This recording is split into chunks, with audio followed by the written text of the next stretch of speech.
morning all. Today we're going to talk about the art of leg spin. The reason I call it an art over a skill is that if you go down the history books of leg spin, all the greats, be it Subhash Gupte, be it Richie Bernard, be it Bill O'Reilly, Abdul Qadir, Dinesh Kaneria, Anil Kumble, Shane Warne, Stuart McGill, I mean the list just goes on. Apart from mastering the skill, they've all had their individuality going into the bowling style.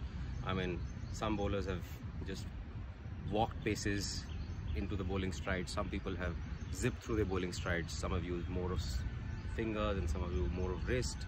Some have relied on flight, some have relied on turn and bounce, and some have just relied on kissing the surface and sped through the spin bowling.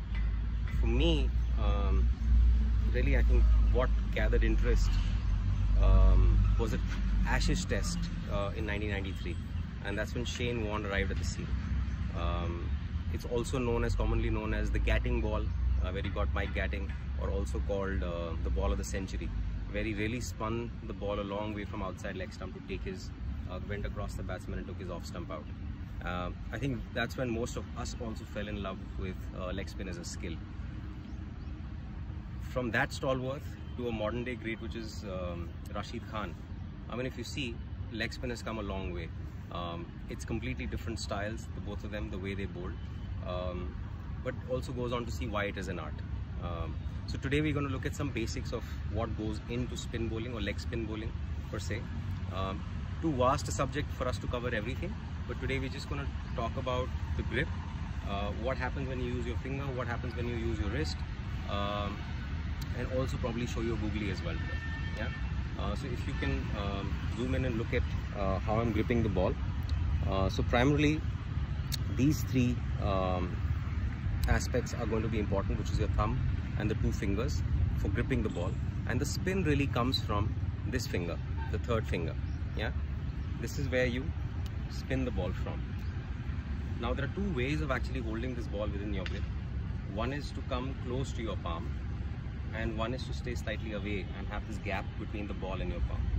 What this gap ensures is that you will gain spin from your fingers as well. But if you cup this ball close within your palm, then you're only relying on the wrist for spin, right? So I personally like to keep a slight gap between my fingers and my palm, because it allows me to generate revs from my fingers and also get some wrist action going into the ball. When we show you two sample deliveries of the leg spin and the googly, you'll notice that the only great difference, there is no great difference that comes into the wrist or the way you hold the ball. The only difference comes in the way the ball is released from the palm. So in a leg spin delivery, you can see much more of the ball while it is being delivered, and it comes out from the side of the palm. So, whereas when you bowl a googly, you will see less of the ball, and you can actually see the back of the palm of the bowler, and the ball is released from the back of the palm, and that's when it turns the other way. Yeah. So let's go and see some deliveries now. Thank you.